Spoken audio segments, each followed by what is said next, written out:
좋아요, 구독! 요즘 글로벌 증시의 화두는 인공지능입니다. 하지만 우리나라 대표 기술주인 네이버와 카카오는 연일 추락을 거듭하고 있는데요. 그도 그럴 것이 네이버와 카카오의 주가 수준이 코로나19 사태 이전인 2020년 초 수준으로 돌아갔기 때문에 보유하신 분들의 한숨이 깊어지고 있습니다. 관련해서 오늘 네이버와 카카오가 부진합니다. 자세한 내용 짚어보겠습니다. 일단 네이버와 카카오의 주가 양상을 한번 좀 살펴보도록 할게요. 2021년 수준으로 지금 돌아가기 어렵네요. 지금 2021년에는 고가를 찍은 이후로 그때부터 쭉 내림세를 보이고 있습니다. 그런데 지금 미국 시장과 좀 비교를 해보면 미국 시장에서는 빅테크주들이 선전을 하고 있잖아요. 근데 우리 네카오는 지금 국민 밉상주로 등극을 했습니다. 어떤 이유 때문일까요? 아무래도 지금 뭐 네이버라든지 카카오 같은 경우는 미국 쪽이랑 조금 상황이 다르다라고 판단을 해보시면 좋을 것 같아요. 지금 미국 시장에서 보면은 기존에 강했던 기술주들이 강세를 띠고 있지만 우리 시장에서 네이버라든지 카카오 같은 경우에는 그렇게까지 투심이 좋지만은 않습니다. 특히 2년 넘게 하락세를 계속해서 하고 있는데 그렇게 된 가장 큰 요인으로는 실적 부진과 그리고 성장성에 대한 물음표가 생겼기 때문이라고 보고 있는데 실제로 뭐 카카오라든지 네이버를 보면은 성장에 대한 둔화폭이 계속 나오고 있습니다. 물론 네이버 같은 경우에는 매출이 어느 정도 나오긴 해요. 어느 정도 나오고 있고 연간으로 봤을 때 매출이 증가하는 모습을 보여주고 있긴 한데 성장률이 생각보다 더디다는 거죠. 우리가 네이버라든지 카카오를 보면은 가치주일까요? 성장주일까요? 라는 분류를 보면은 성장주에 속해 있습니다. 계속해서 성장을 해야 되는 섹터이다 보니까 계속 이 기업이 성장하고 발전하는 모습이 실적으로 찍혀야 하는데 매출은 조금씩 견조하게 살짝씩 오르고 있긴 하지만 영업이익이라든지 순이익률을 보면은 좀 계속해서 안 좋아지고 있는 모습을 보여주고 있는데 실제로 네이버 순이익률을 보면은 20년 같은 경우 15 그리고 21년 같은 경우에는 241 그리고 22년 8 계속해서 낮아지고 있는 거죠. 사실상 그 부분에 있어서 그렇게 되면 네이버 같은 경우에는 매출이 견조하게 나왔지만 생각보다 그렇게만은 좋진 않다. 사실 네이버라든지 카카오 이외에도 매출이 크게 늘어나고 있고 특히 영업이익률이라든지 매출 성장폭이라든지 더 좋은 기업들이 너무 많기 때문에 개인 투자자분들께서 굳이 네이버에 좀 이렇게 매력을 많이 못 느끼는 것 같아요. 그런 점도 있고 카카오 같은 경우에는 실적이 네이버보다 더 안 좋습니다. 실제로 영업이익률이 굉장히 좋지도 않고 특히 1분기 실적을 발표했을 때 카카오 같은 경우에는 굉장히 많이 주가가 하락세가 나왔습니다. 그 이유가 영업이익 같은 경우에는 시장 기대치를 하회를 했고 그리고 심지어 전년 동기 대비했을 때 55%나 감소했다 보니까 이런 부분들까지 엮이고 심지어 연간으로 봤을 때 카카오 자회사들 같은 경우는 실적이 굉장히 안 좋다라고 보시면 좋을 것 같아요. 지금 카카오 같은 경우도 보면은 주요 계열사 그러니까 7개 기업 같은 경우가 계속 적자가 나오고 있습니다. 카카오 같은 경우에는 사실상 문어다발식으로 사업을 확장을 하고 있기 때문에 매출이 좀 나와준다라고 생각을 했지만 실제로 좀 뜯어보면은 다양한 기업들에서 실적이 안 나오고 있다는 거죠.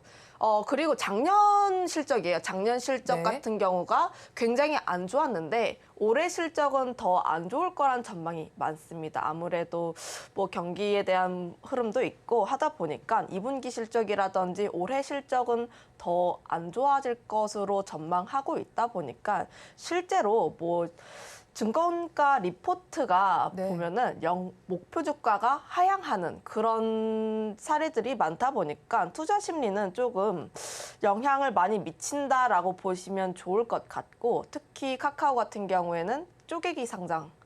이거는 굉장히 문제점으로 많이 거론이 됐었잖아요. 사실 쪼개기 상장에 대한 이슈는 올해 갑자기 생긴 게 아니라 이전부터 지속이 되어 왔습니다. 실제로 카카오라든지 네이버의 하락 트리거를 맡았던 주요 요인이기도 하고요. 네. 그거에 따라서 네이버 같은 경우에는 살짝 좀 억울한 면이 있긴 합니다만 그럼에도 불구하고 우리나라에서 넷카오 하다 보니까 네. 함께 커플링 되면서 좀 주가의 하락세가 나오고 있는 모습. 거기다가 더해서 성장성에 대해서 둔화가 되는 요인이 지금 정치권에서 좀 제한하고 있습니다. 넷카오 쪽에서 아무래도 우리나라에서 네이버와 카카오 두 기업이 영위하고 있는 사업이라든지 뭐 점유율을 봤을 때 독과점 수준이다 보니까 그렇죠. 사실상 정부에서 계속해서 규제를 진행을 하고 있거든요.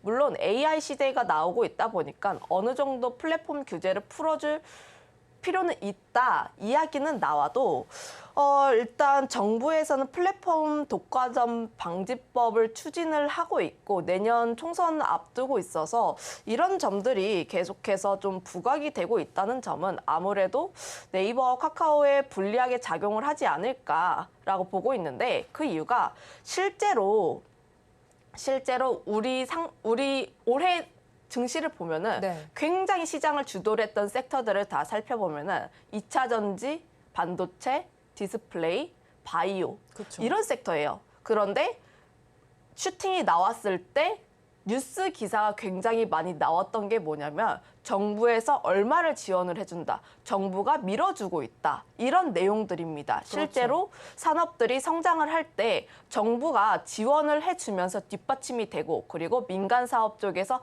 대대적으로 투자를 해야지 그 산업 자체가 성장을 할 수 있는 길이 마련이 되는데 지금 네이버라든지 카카오 같은 경우에는 정부의 규제로 인해서 성장할 수 있는 폭이 좀 제한이 되었다라고 판단을 하는 거죠. 안 그래도 지금 뭐 실적이 좀 부진하고 성장폭도 점점 둔화가 되고 있는데 정부의 규제가 합세하게 된다면 앞으로의 실적은 그럼 어떻게 되는 거지? 라는 의구심도 나올 수가 있습니다. 네, 그렇죠. 뭐 실적도 그렇게 좋지 않게 나온 상황에서 성장률도 좀 부진한데 거기에 정부의 지원도 나타나지 않고 있다라는 점이 좋지 못한 상황으로 파악이 되고 있습니다. 그럼 네이버와 카카오를 좀 떼서 좀 보겠습니다. 네이버를 좀 먼저 살펴볼 텐데요. 일단 좀 걱정스러운 부분이 검색 시장에서도 점유율이 하락하고 있는 상황입니다. 그런데 증권가에서는 하반기는 영업이익이 개선된다는 입장도 나오고 있고요. 또 상황이 좀 나아질 것으로 보고 있습니다. 그렇다면 이 네이버를 가지고 계신 분들은 어떻게 대응하면 좋을지 궁금하고요. 지금 사실 예전보다는 그래도 주가가 많이 떨어진 만큼 저가 매수의 기회로 활용을 해봐도 괜찮을까요? 일단 저는 네이버와 카카오 네. 두 개 다 조금 보수적으로 좀 보실 필요가 있다는 점. 물론 카카오보다는 네이버가 매력도가 더 높다고 판단을 하긴 하지만 실제로 지금 제가 네이버라든지 카카오 쪽에서 보고 있는 입장은 첫 번째로 정부의 규제가 완화가 되는지 그거에 따라서 성장률이 이전만큼의 폭발적으로 나올 수가 있는지 여부입니다. 실제로 우리가 네이버와 카카오가 굉장히 강세를 나타냈을 때가 21년도인데 그때 우리가 코로나 시대에서 야외 활동을 하지 못하고 네. 온라인에 좀 주력을 하다 보니까 실제로 실적이라든지 그런 부분이 21년도에 좀 많이 각광을 받았습니다. 그런데 네이버 같은 경우가 그 효과를 그 영향을 뛰어넘으려면은 새로운 무언가가 필요한데 실제로 보면은 네이버 같은 경우에는 물론 뭐 커머스 쪽에서 매출이 어느 정도 잘 나오고 있긴 해요. 그런데 유저 수가 좀 뺏길 가능성이 있다는 점. 네. 실제로 지금 제가 안 그래도 여기 증권 쪽에선 젊은 축에 좀 속하다 보니까 이런 의견을 조금 드려볼 수가 있는 것 같은데 네이버 쪽으로 이제 검색을 많이 안 합니다. 어디로 검색하시나요? 네, 챗 GPT로 많이 검색도 많이 하고 있고요. 실제로 뭐 한 기업 같은 경우에는 검색 뭐 예를 들어서 뭐 영어를 번역을 할 때 파파고가 아니라 챗 GPT에다 검색을 하면 정확도가 더 높아진다는 이야기가 있더라고요. 이런 점들을 보게 됐을 때 네이버 쪽의 점유율이 점점 더 챗 GPT로 넘어가지 않을까라는 생각도 하고 있고요. 실제로 뭐 지인이 뭐 초등학교 교사여가지고 이야기를 들어보면은 네이버에 대한 검색도보다는 뭐 과제를 한다던가 뭐 이런 식으로 할 때 AI 쪽으로 검색을 더 많이 한다고 합니다. 그런데 이제 조금씩 더 정확도가 나오다 보니까 실제로 그걸 못 잡아낸다고 해요. 챗 GPT로 하면은. 과제를 GPT로 하면. 과제를 해오면 알아낼 수 없는 거예요. 네, 알아낼 수가 없는 거죠.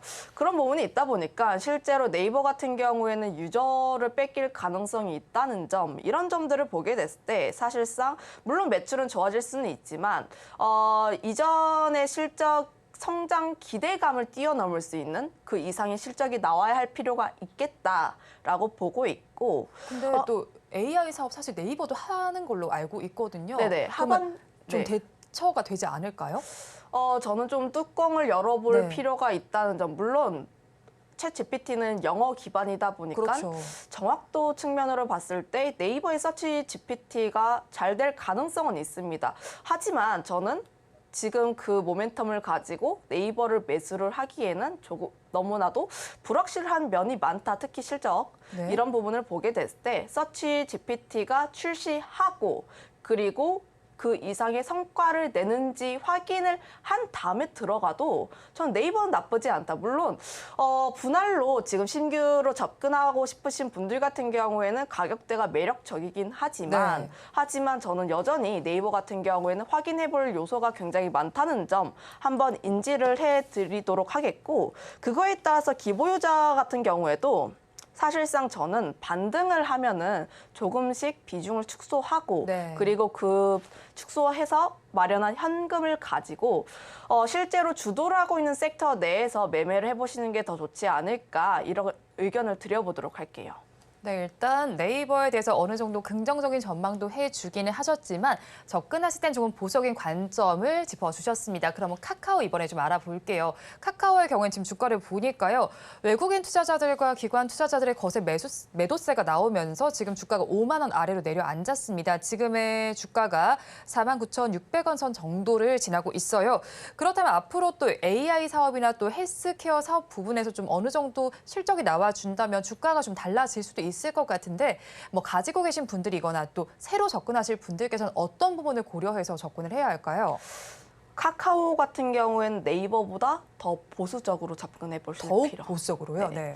아무래도 카카오 같은 경우에는 그 네이버와 다르게 국내 비중이 좀 높아요. 실제로 저희 부모님 친구분께서 2년 전에 카카오를 매수를 하셨는데 그때 매수를 하신 이유가 무엇이냐 하면 전 국민이 카카오톡 쓴다. 그렇죠. 네, 그거밖에 우리나라는 없습니다. 전 국민이 카카오톡을 쓰죠. 전 국민이 카카오톡을 쓰는데 최근 들어서 젊은 층, 그러니까 10대와 20대 초반 같은 경우에는 카카오톡 사용률이 그렇게 높진 않아요, 실제로. 그런가요? 네, 전 젊은 층이 아닌 것 같습니다, 팀장님. 네, 실제로 보면은 그 이야기를 해보면 카카오톡 같은 경우에는 저희 같은 경우에는 뭐 업무라든지 뭐 1대1 대화 이런 것도 많이 하는데 저는 진짜 거의 실생활이 다 카카오톡이거든요. 네, 그런데 이제 좀 친한 친구들 할 때는 그 DM 많이 합니다. DM. 저랑 약간 세대가 다르실 것 같아요, 팀장님. 인스타 DM 많이 합니다. 이게 저뿐만 아니라 제가 이제 대학생 때 학생들 가르치는 뭐 아르바이트도 했을 때 그 친구들은 더 심해요. 사실상 카카오톡 같은 경우에는 그냥 학교 단톡방으로 씁니다. 다수로 대화를 하기 위해서 사용을 하는 건데 뭐 1대1로 한다든지 이런 경우에는 DM 사용률이 더 높아요. 점점. 그런데 물론 지금 전 국민으로 하다 보니까 20대, 30대, 40대, 50대들은 카카오톡을 사용을 하지만 10년 뒤, 20년 뒤, 그러니까 10년 뒤에 그때도 20대가 과연 카카오톡이 지금처럼 유지가 될까? 그러지 못할 것 같네요. 이런 부분을 보게 됐을 때 유저들이 점점 나갈 수 있는 그런 가능성이 있다 보니까 이런 점들도 조금 유의하실 필요가 있다고 보고 있고요. 사실상 카카오 같은 경우에는 카카오톡 유저들을 기반으로 다양한 사업들을 펼치고 있습니다. 뭐 모빌리티라든지 뭐 굉장히 다양한 사업들을 펼치고 있는데 사실상 카카오톡 유저가 물론 유지는 되긴 할 거예요. 아무래도 전 국민이 사용을 하다 보니까. 하지만 점차적으로 이탈할 수 있는 가능성이 생긴다는 점, 그리고 국내 매출 비중이 제가 알기로 한 90%가 넘어요. 네. 해외에 대한 매출, 그러니까 앞으로 해외에서 성장할 수 있는 모멘텀이 크지 않다 보니까 앞으로의 성장에 있어서 이전만큼의 국민들 대다수가 사용했을 때만큼의 성장률이 나올 수 있는가에 대해서 물음표가 생긴다라고 보고 있습니다. 이런 점들을 고려했을 때 카카오 같은 경우에는 실적도 앞으로의 실적이 물음표가 생길 네. 수밖에 없는 거죠. 실제로 카카오 같은 경우에는 굉장히 돈이 많이 필요합니다. 네이버와 조금 다르게 계속해서 성장을 해 나가야 하다 보니까 돈이 많이 필요한데 금리 같은 경우도 보면은 조금 떨어지긴 했지만 여전히 높은 금리를 유지를 하고 있고요. 그거에 따라서 앞으로 새로운 사업을 진행하는 데 있어서 금리 같은 경우에는 좀 영향을 많이 받지 않을까. 거기에 따라서 카카오가 앞으로 성장을 하기 위해서 뭐 상장이라든지 이런 것들이 네. 계속해서 필요한데 카카오도 이제 그걸 알아요. 카카오가 쪼개기 상장을 굉장히 많이 했다 보니까 네. 투자 심리가 굉장히 안 좋다는 걸 알아서 그쵸. 실제로 눈치도 많이 보고 있습니다. 그거에 따라서 지금 카카오가 돈을 조달할 수 있는 큰 길이 보이지 않는다라고 네. 보게 된다면 카카오 같은 경우에는 네이버보다 조금 더 보수적으로 접근해 보실 필요가 있다는 점 한번 말씀드릴게요. 네, 일단 이렇게 카카오에 대해서 조금 더 보수적으로 말씀해 주셨는데요. 그렇다면 사실 고금리의 타격을 받게 되는 건요. 네카오뿐만이 아닙니다. 고금리의 직격타로 반도체도 상황이 좋지 못했는데 그래도 요즘엔 반도체 관련해서는 환경이 좀 긍정적으로 구성이 되는 것 같아요. 관련한 내용 좀 간단하게 짚어주시죠. 사실 반도체 같은 경우에는 상황이 다르다고 보고 네. 있습니다. 반도체 같은 경우에는 계속해서 사이클이 돌아오고 있다라고 보고 있는 게 우선 첫 번째로 재고에 대한 부담감에서 DDR5라는 이슈로 전환이 되었다는 점. 네. 특히 뭐 DDR4 같은 경우에는 재고량이 어느 정도 있지만 주요 고객사들을 보면은 DDR5를 좀 쌓아놓으려는 수요가 계속 나오고 있습니다. 그거에 따라서 침투율 같은 경우에도 DDR5의 침투율이 올해 같은 경우에는 한 자릿수 정도지만 내년 같은 경우에 40% 이상 으로 되고 있거든요. 네. 그렇게 된다면 반도체 섹터 같은 경우에는 대형주뿐만 아니라 중소형주, 그러니까 특히 뭐 장비라든지 이런 쪽에 대한 수요가 계속 나올 수 있다 보니까 계속해서 관심 있게 봐야 하는 섹터다라는 점 한번 말씀드려보도록 하겠고, 그다음에 두 번째로 반도체 같은 경우에는 우리가 계속해서 설명했던 AI. 네. AI에 대한 투자가 계속해서 진행되고 있다 보니까 사실상 이런 부분들에 조금 더 집중해 보시면 좋을 것 같은데, AI 반도체에 대한 부분은 엔비디아를 좀 확인해 보실 필요가 있는데 실제로 엔비디아 1분기 실적 발표하고 난 다음에 네. AI 반도체 쪽에 대한 슈팅이 강하게 나왔어요. 그런데 이제 곧 2분기 실적에 대한 부분도 대비를 해봐야 하는데 실제로 엔비디아가 컨퍼런스 콜에서 이야기했던 게 1분기보다 2분기 실적 훨씬 더 자신 있다라는 네. 이야기를 했습니다. 이런 점들을 보게 됐을 때 AI 반도체에 대한 투자가 계속하게 되면서 관련했을 때 반도체 사이클이 다시 한번 돌고 있다라는 생각을 하고 있고요. 최근 들어서 반도체 대형주 같은 경우에는 약간의 박스권 그리면서 움직임을 보여주고 있지만 그 순환매를 이어서 장비주들까지 함께 슈팅이 나오고 있는 모습을 보여주고 있다 보니까 실제로 반도체 소부장 주들 탄력적으로 더 움직이지 않을까 이렇게 보고 있습니다.